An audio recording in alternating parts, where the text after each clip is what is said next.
पुराने दिन, बचपन के दिन किसे याद नहीं रहते। ये तो वे दिन थे जो हर कोई याद करके खुश हो जाता है।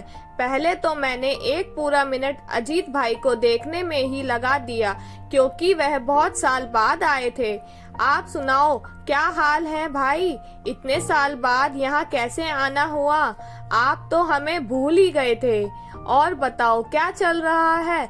हम दोनों की बातें चल रही थी, तभी हमारी गर्मा गर्म चाय भी आ गई।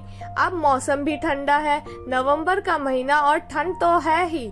लीजिए, चाय पीजिए। हम दोनों चाय पीने लग गए। उन दिनों मनोरंजन के कुछ ज्यादा साधन भी नहीं थे। आजकल की तरह मोबाइल भी कहाँ थे जिसके सहारे टाइम पास हो जाता। अब तो बहुत कुछ बदल गया है।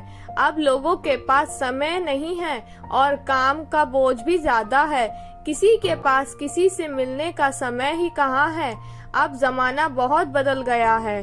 पहले लोग कुछ समय निकाल कर मिलने जाते थे, अब समय ही नहीं है तो निकाले भी क्या। खैर, आगे हमारी बातें शुरू हुई। पुरानी यादें फिर से ताजा हो गईं। पुराने दिन याद दिला दिए उसने। और अब दोपहर का समय हो गया था। खाने की भी तैयारी हो चुकी थी। हमने साथ में खाना खाया और बहुत सारी बातें की। बातें करते हुए समय कैसे बीत गया और शाम कब हो गई पता ही नहीं चला। अब क्या चल रहा है आपके जीवन में?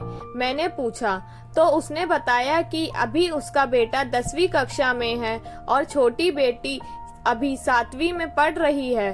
और बस यही चल रहा है जो हर घर की कहानी है। हर रोज सुबह काम पर जाओ और शाम को वापस आ जाओ।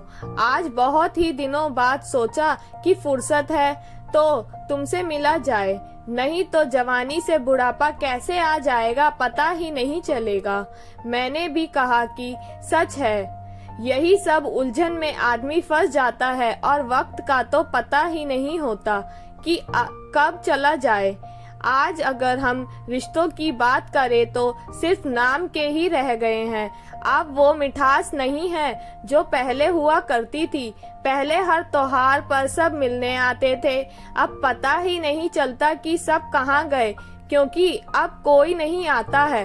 पहले सब एक साथ रहते थे, आजकल सब छोटी फैमिली में ही खुश रहना चाहते हैं, क्योंकि अब कोई साथ रहना नहीं चाहता। अगर ऐसे ही चलता रहा तो एक दिन वो भी आएगा जब लोग पहले बचपन में और फिर बुढ़ापे में मिलेंगे। पता नहीं चलेगा कि वक्त कैसे बीत जाएगा। मेरा तो यही मानना है कि सबको एक साथ रहना चाहिए। शाम होते ही अजीत भाई ने चलने की इच्छा जाहिर की और कहा कि आते रहना, और वह अपने घर की ओर चल पड़े। इस कहानी से हमें यह सीख मिली है कि हमें साथ रहना चाहिए।